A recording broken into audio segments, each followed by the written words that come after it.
Okay, let's unpack this for you today. Welcome to the deep dive.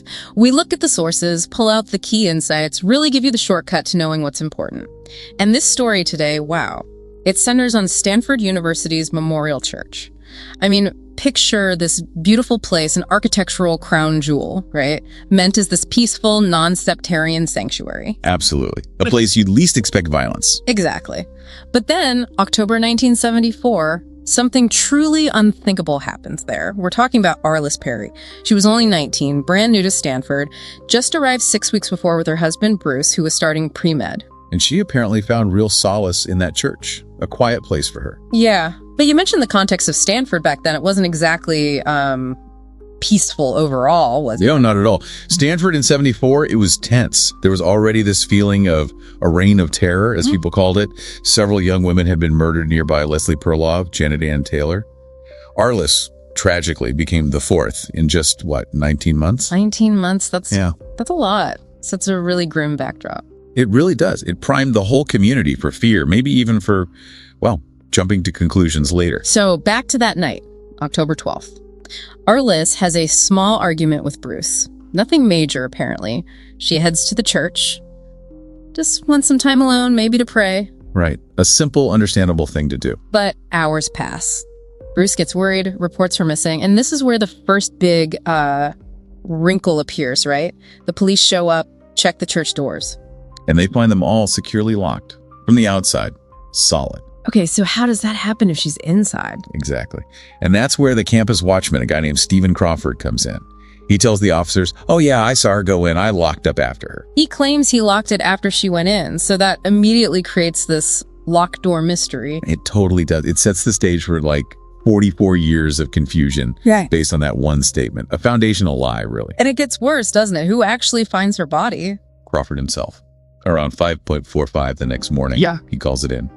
And his wording, it's incredibly chilling. He just says, "We have a stiff in here." Stiff? Wow. Just cold. Ice cold. And then he adds another layer to the lie.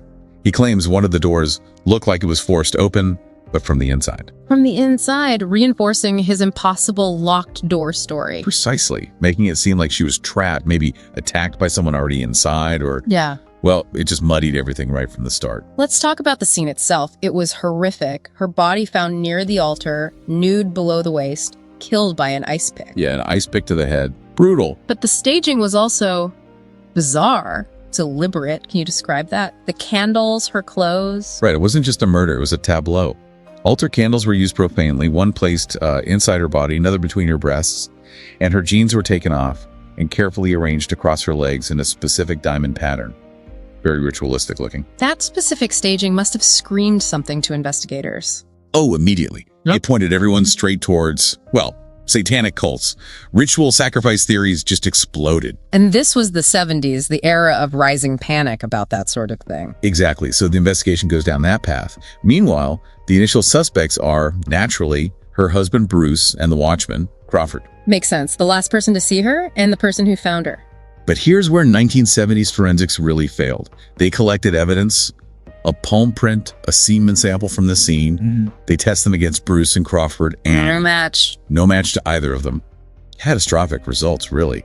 It seemingly cleared both men in the eyes of the investigation at that point. So if it's not them and the scene looks like a cult, then they start chasing shadows, looking for this, quote, unidentified seventh man, some mysterious cult member. And the real killer, he just walks away, hidden in plain sight. And the cult theory just grows and grows over the years, right? Hey. Especially with that book. Oh, yeah. Maury Terry's book in 87, The Ultimate Evil. That book basically poured gasoline on the satanic conspiracy fire. It became the dominant narrative for decades. Even connected to Son of Sam, David Berkowitz. Berkowitz himself jumped on it, yeah. Claimed he knew about cult connections to Arlis's murder, which investigators later found was total nonsense. Just him trying to get attention. But it shows how these elaborate theories can take hold when the truth is hidden. It really does. We seem drawn to complex conspiracies sometimes, maybe more than the simpler, grimmer possibility right in front of us. Which was? Crawford? Stephen Blake Crawford. The watchman. He was always there, sort of a background person of interest, but officially cleared by those early tests. Quiet guy. Until something else happened, years later. Right, 1992. He gets arrested for stealing rare books and artifacts from Stanford. from the library archives. Stealing from Stanford. The insider thing again? Exactly. It shaded this pattern, didn't it? Obsessive possessiveness, violating trust from the inside. It was a chilling parallel to the murder scenario, looking back. And significantly, he always refused to give a DNA sample later on. Always refused. So the case is cold, the theories are wild. Crawford is suspicious but unlinked forensically until modern science steps in.